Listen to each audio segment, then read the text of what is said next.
Chad, this is what I want you to do. I want you to take this microphone and I want you to say, live from Forbidden Island, it's Tiki with Ray live. That's a good idea. I like that. Live from Forbidden Island, it's... Shit. Hey! Take two. I didn't get a chance to practice it. That's right. Live from Forbidden Island, it's... Live. Shit. Yeah, it's hard. 1, 2, 3. Live from Forbidden Island, it's Tiki with Ray live!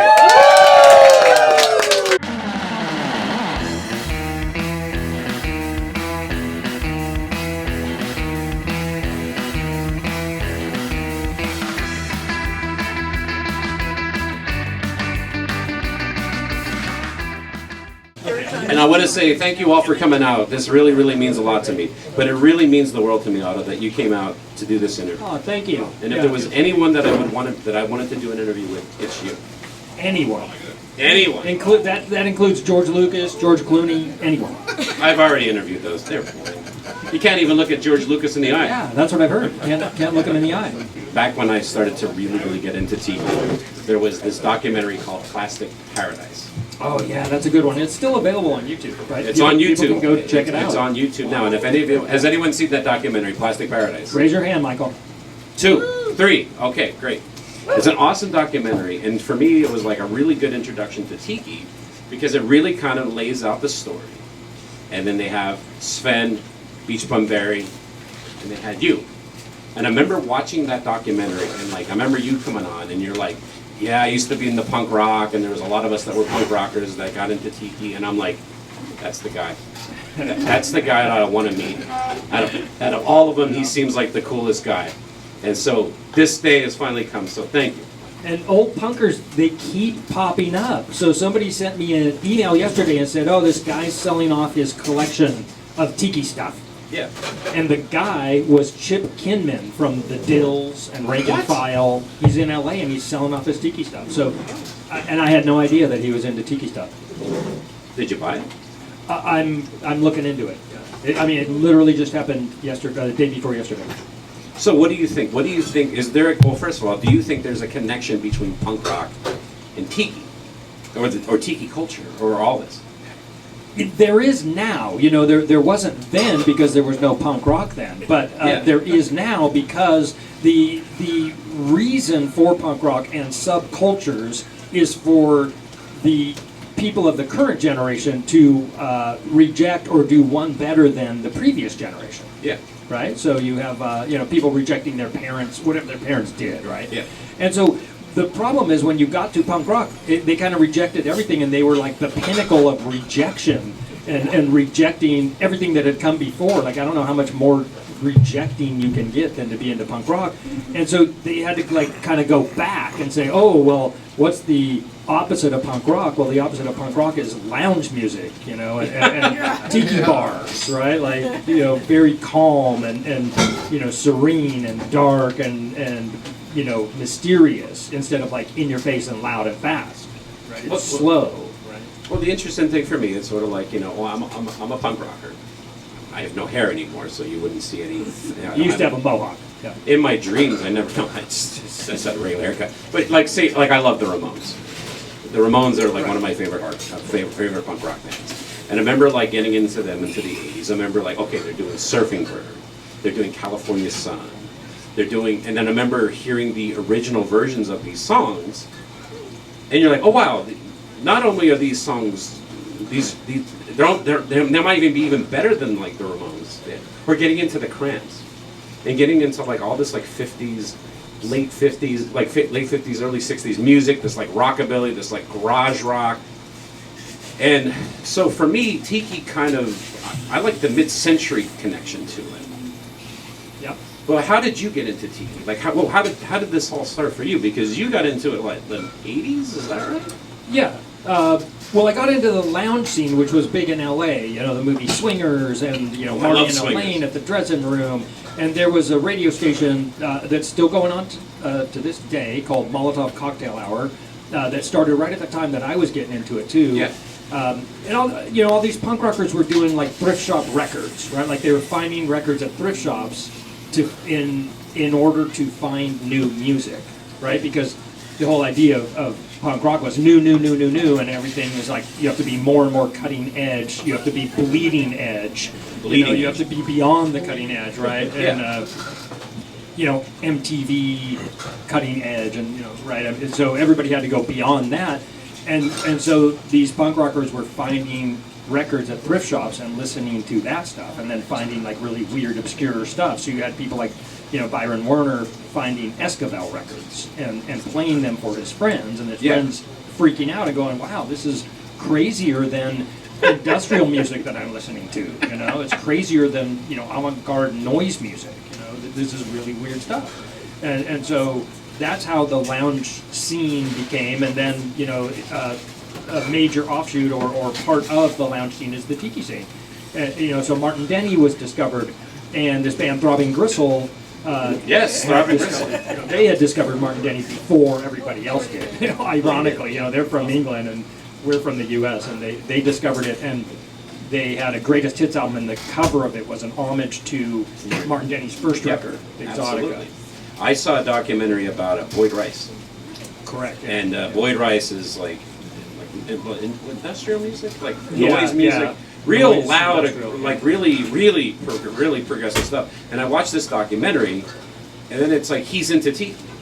Yep. And to the point where he actually had a Tiki bar in Denver called Tiki Boys. And I'm like, whoa! It's like that blew my mind. So he was wearing Hawaiian shirts when he was playing, industrial noise music.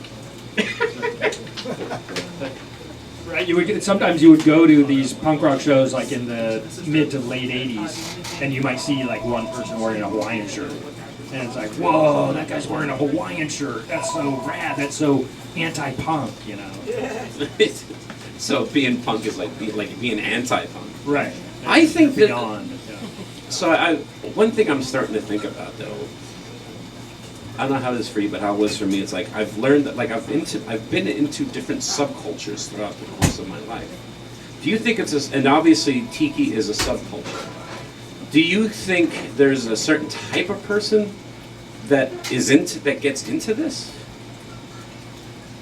There has been, the Tiki revival has been going on since the mid '90s, let's say. Sten's book came out in 2000 or 2001, I forget. So maybe you could draw the line there. But I was putting out Tiki News in 1995. 1995 is when you first started Tiki News. Can you talk about Tiki News? What was Tiki News? I mean, I know what it is. So Tiki News was I called it a newsletter, but everybody else called it a zine. So I had to call it a zine, which is short for magazine, which is a self-published magazine. So anybody can be an expert on any subject and put out a zine about.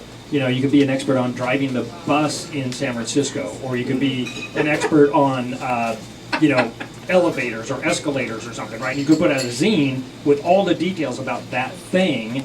And so my zine was about tiki bars. And the idea, the reason I did it, the ulterior motive to do it, was to trade mugs with people in other cities. Because there was no such thing as the internet. Well, until Al Gore invented it. Thank you, Al Gore.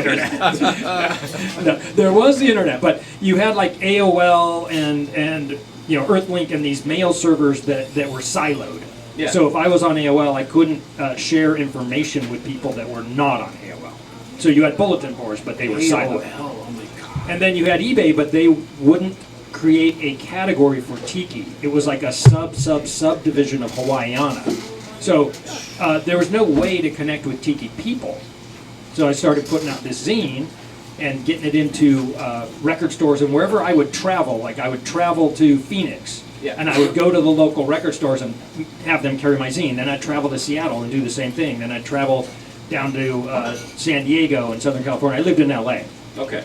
So, maybe I'd come to San Francisco and then I'd hit up all these like bookstores and record stores and stuff and have them carry my zine. And then Tower Records picked it up, and so that got international distribution. But it was a way for me to connect with Tiki people outside of Southern California. Did it work? It did work, yeah.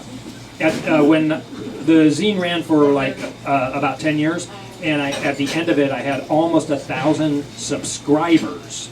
But I was publishing like 4,000 copies of the zine and selling them. So. it was pretty successful. And were you doing that quarterly, or was it like yearly, or, or whenever you felt like it? Zines are self-published usually by one person. Yeah. So my goal when I started out was every other month, so 6 times a year. Every other month? Yeah. So the first year I did that, but they were a lot thinner. Because the first few issues you could mail with just one stamp, like one 55-cent stamp or whatever. How many issues would you make? Like 100, 500, 1,000? Yeah, well, the first issue only had like 150.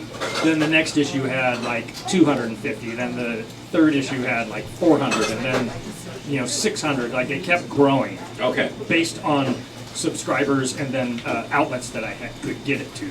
So distribution. So so does anyone have any Tiki news themselves? Oh yeah. Yeah, I have several. Yeah. And the crazy thing is, Otto, it's like you read it, like it's like this. It's and digest, but you read it sideways. like up. You read it like this, like up and down. But here's the thing that I noticed though about Tiki is that at least the thing that I admired was that the focus of the fanzines were the Tikis. Like you were focusing on Bosco, and hey, here's this guy who's making Tikis. There was like a Tiki spotting kind of like say, hey, check out this movie, and in this scene they're at a Tiki bar and there's a Tiki in the background. Yeah, or the neighborhood Tiki, neighborhood watch Tiki. So like if you spotted a Tiki in your neighborhood, you could send in a photo and I would publish it. Yeah, well, At first I had to just put in my own, but then other people caught on, and I was getting like 10 of those every issue. what was the Tiki revival like? I mean, like what was it like to be into all this in the mid-90s? I mean, was it really underground? Was there this going on where there was a bunch of people that were into it? Or was it like literally like you can count on one hand the people that were into it? Right. It was like how I would imagine the early days of punk rock. Like you would see somebody walking down the street, with a leather jacket and go, whoa, are you into punk? Yeah. So you would see somebody with a Hawaiian shirt and go, hey, are you into Tiki? And he's like, no, I'm a DJ and I'm on in the mornings on. Right. He's like, no, this is all I had left in my closet, you idiot. No, I'm a comedian. I'm a stand-up comedian. Yeah, like nobody was wearing Hawaiian shirts, right? Only old men wore Hawaiian shirts back in the 80s. And now we're all old men wearing Hawaiian Oh, yeah, whoops. Hey, man, I've been wearing these Hawaiian shirts for 25 years. No, it did feel very edgy, and so, like, if we heard about a Tiki bar, like, in Glendale or North Hollywood or, down in central L.A., we would go and check it out. Like we'd get a couple of friends or try to get more and go down to these places. So I remember going down to this place called the Hawaiian Room down in Hawaiian Room in central LA. I forget the name of the city, but it was a pretty bad area. Oh. And we all showed up in our Hawaiian shirts, but they didn't even serve tropical drinks, So we had to just drink beer, and the locals were looking at us like they were going to kill us, And so we all had like one beer and then left. But aloha. Yeah, exactly. But you would hear about a place like in Torrance or something, and then you would just go check it out. You'd drive down there in your Hawaiian shirt and go in there and start talking to them. And they would never be serving tropical drinks, by the way. I would ask them for a Mai Tai or a Blue Hawaiian, and they would go, yeah, we don't do that. Were there any Tiki bars that were serving Tiki drinks back then? Well, luckily I lived in LA, so there was the Tiki Tea, okay, and there was right. Trader Vic's. And there were other places. There were tons of other places, like the Seafarer in Torrance that was like a nautical bar, and they did have a Mai Tai. And then Beach Bum Berry tipped me to Madame Wu's Chinese restaurant, and they had a Don the Beachcomber bartender working there, and he could make anything off the Don the Beachcomber menu. He had his own grapefruit. He had his own honey mix. Tony Ramos was his name. Yeah. So what you're saying is like if being into this, you had to really, really search it out. Oh yeah. On all counts. I mean, you're talking about, well, first of all, the records. If you want to try to find any music, you're going to thrift stores. You're flipping through those records and looking for like anything that looks cool. You're looking for bars. I mean, and you're probably going off a name. Well, it has Tiki Tea. Well, Tiki's in the name, let's go check it out. I remember the first time I went to Tiki Tea. And that was like the first time I actually went somewhere where like, oh, these drinks are actually good. Compared to like other places. Yeah, when I went to Tiki Tea, though, it was always packed there, by the way. Locals would go there. Yeah. So even people that were not into Tiki would just go there, you know, and sometimes they'd be having a beer. I looked at what other people were drinking because they had an extensive menu, and I didn't know any of these drinks, you know, the shark tooth and all these other drinks. I had no idea what was in them. And so I just kind of looked down the bar, and I noticed that most people were only drinking like 2 or 3 different drinks. There was the Ray's Mistake and the Biennian. So I figured out what the names were of those drinks, and then that's all I ever ordered, even though they had, you know, 60 or 80 drinks on their menu. Yeah. Growing up in LA, I saw tiki bars as a kid, and so they were always like this, you know, Gilligan's Island, you know, kind of thing for me. Like, oh wow, I wish I could go there. You know, look at that. To that Gilligan's place, Island, you know? and never get off the island. Right? Yeah, right. Take a 3-hour tour to some lost island, yeah, right, and then never escape, right? You're just That sounds awesome. Yeah, as long as it's a tiki bar. Yeah. I don't want to be on that real Gilligan's Island. I want a Gilligan's Island with a tiki bar. No, but you know, in LA, and there was all kinds of nooks and crannies to find and discover these places. You know, Tony's on the Pier, for example, in Torrance. You know, that's still there. It is, yes, it is. Is that the one where you get the glass every time you order? Like Yeah, they have their own glass, and so like again, my friend Beach Bum Barry, you know, I go over his house and he's got all this glassware with logos on it, and you know, he serves me a drink and it comes in this Tony's on the Pier glass. And I'm like, oh, that place is cool. I wish I could go there. He's like, yeah, you can. It's right up the street. How did Tiki Oasis come to be? Well, that's a great story because through the zine, I started DJing and throwing events. So the events were an art show for the artists that had done the cover art for the zine. So we were promoting artists in the zine, and then we were giving them an art show. And then we would have bands, and then I would sell the zine at this event. So where would the event be at? Like, I had them in different places. Like I had it at Beyond Baroque in Venice, because I lived in Venice, and Beyond Baroque is legendary for being the place where John Doe and Exene met each other in a poetry class. So it's like an event space that's in the middle of Venice that's been there for a long time. So I had one there. I had one at Kelbo's, I think. Kelbo's? Yeah, because that was also on the west side. And I would love to have never. I've never been there, and that's like one of those places where like I'd love to have gone to. It was great when it was happening. Oh, actually, no. I'm sorry. That was not a Tiki News thing because Kelbo's was already gone by the time I was publishing Tiki News. I think that was just a birthday party of some sort. But they moved around to different locations wherever I could get a space to have them.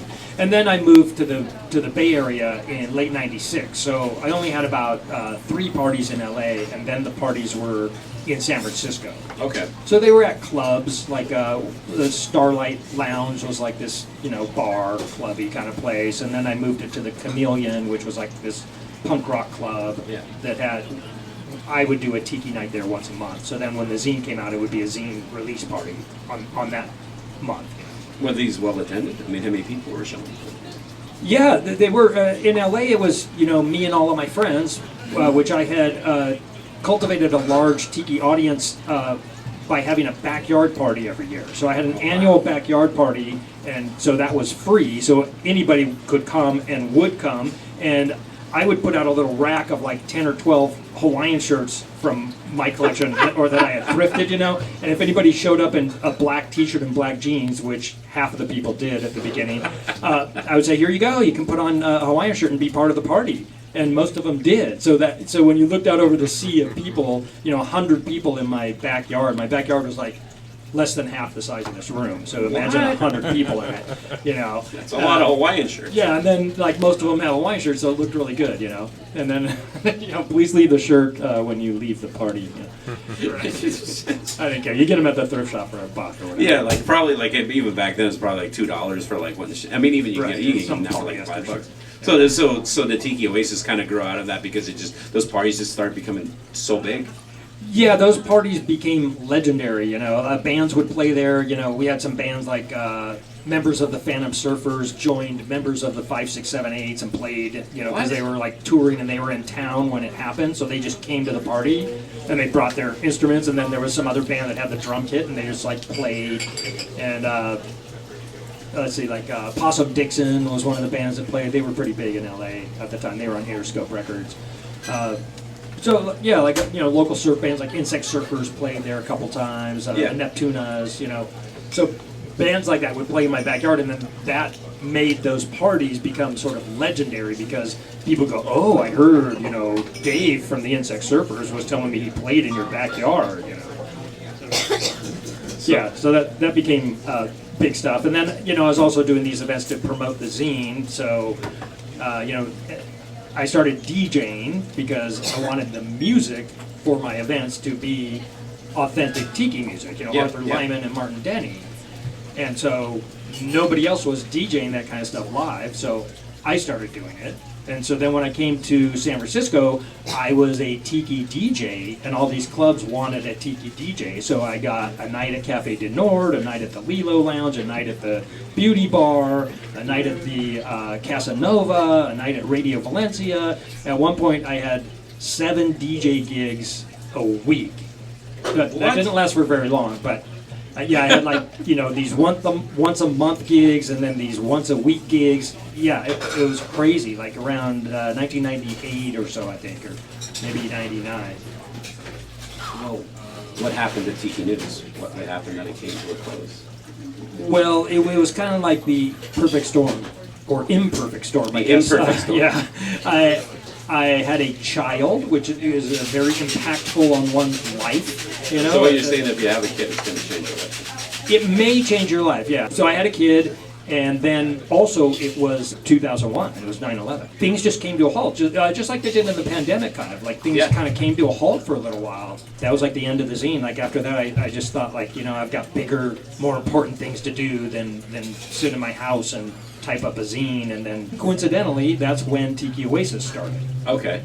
So Tiki Oasis happened because Pete Maruzzi called me up on the phone and said, hey man, I just talked to Sven, and this hotel out in Palm Springs is the Tiki Hotel, the Tropics. I'm like, oh yeah, I know the Tropics, I've stayed there. He goes, yeah, they're remodeling, they're going to change, the new owners are going to make it Southwestern, and they've already painted it.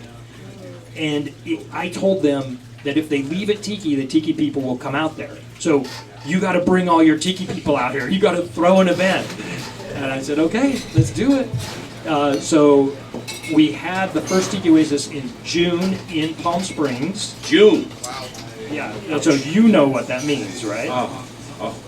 And I'm coming. I mean, I knew Palm Springs, you know, because I lived in LA and I'd been out there and stuff. But it just didn't really dawn on me that that was a really bad idea. Because the swimming pool was like, you know, 90 degrees and the air temperature outside was 110, you know, and I'm coming from Northern California.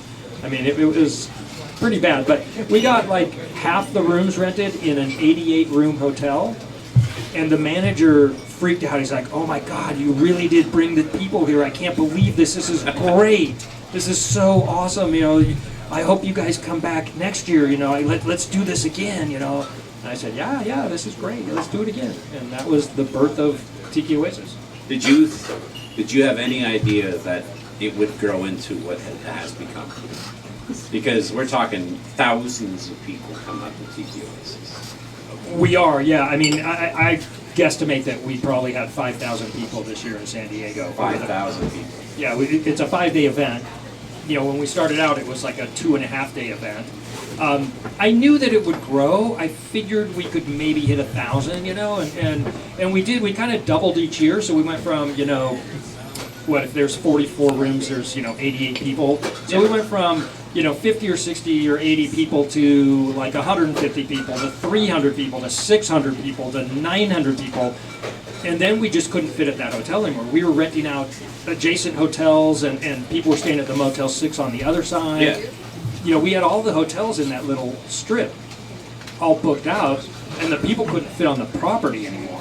You know, like you couldn't fit them in the pool, and where the band was playing, like you couldn't fit them in the lawn area at the Tropics. So that's when we moved in 2006 down to San Diego. Could you imagine that it would become what it would become? We had always hoped, me and Sven and Bosco and Jeff and Doug Miller and, you know, Dale Sizer, all of our friends, we'd always hoped, like, wow, what if this could ever become mainstream again? Like, what if people could open new tiki bars? Because there's dozens or hundreds of fans here, you know, like, we think that this could be a real thing. Like, we think people should do this. And, you know, Target and Urban Outfitters would put out Tiki T-shirts, and we were like, oh, that's a sign. Look, it's getting so big. It's so successful. People want Tiki T-shirts, you know, and Tiki swim trunks, and Tiki suntan lotion, you know. They kept growing a little bit, like in small increments, you know. You would see these little signs, and, you know, a new Tiki bar would open in New York City. Gradually, it kept growing and growing. I mean, Sven's book came out. It was an eye-opener. People all over the world saw that, and boom, they started getting into it. You know, mugs on eBay started going for triple what they were, you know, a year before. You know, so it seems like, wow, how did you get from, you know, 150 subscribers to Tiki News to 5,000 people coming to one hotel in San Diego from all over the world? But it took time, you know, and it grew gradually, it grew organically, and it's been, you know, 20 years of Tiki Oasis and, 30 years of the zine, 1995 to now, whatever that is, 28 years. You know, so it's been a while. So where do you think ultimately Tiki's going to go? Do you think it's still going to grow? Do you think we plateaued? Do you think this third wave is still climbing? I think the third wave is still climbing. I do. I mean, there's not a lot. There's some pushback. You know, there's people that are saying, "Hey, Tiki bars aren't cool. They're a symbol of colonialism." But there's other people that are saying, like, you know, I don't want to go to a Tiki bar and have a cool jet pilot or a cool rum and not be in an immersive environment. I don't want it to be white walls and glass windows. You know, this feels a little weird. Like, I really do want to feel like I'm on a beach in Florida, or I'm in some sort of tropical environment, or I'm at Disneyland. You know, I really do want to feel like I have thatch and bamboo all around me, and, you know, puffer fish. You know, I want to see that kind of stuff. You know, yeah, so me too. I think people are saying that. I mean, I think people that get into, I'm not going to name any names of bars that are, you know, all white and stark and playing that kind of game of, like, just having one wall with some tropical wallpaper on it.